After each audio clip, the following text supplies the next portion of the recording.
Четврта година поред локалната самоуправа и Дебарско-Кичевската епархија заеднички го организираат големиот христијански празник Богојавление во Одици, зашто по ефикасна организација во согласно со религиозните и традиционални норми и обичаи и годинава се формира координативно тело. Самата прослава на празникот ќе започне со утринска богослужба во сите парохијски цркви, додека во 8 часот ќе започне божествената литургија, а во 9:45 часот ќе тргнат литиите према градското пристаниште, каде што ќе се положи честниот и животворен крст во водите на Охридското езеро.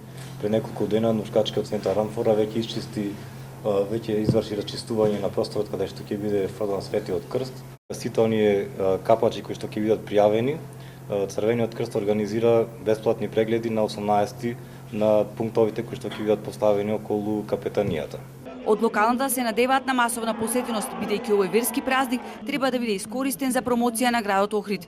Како изминатите години, одбележувањето на празникот ќе биде во знакот на духот на христијанската традиција, без дополнителни пропратни забавни манифестации.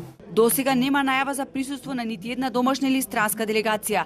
Инаку централното градско подрачје и пристаништето каде ќе се одвива оваа црковно-народна манифестација се исчистени од снегот, а пригодно се украсува и градот.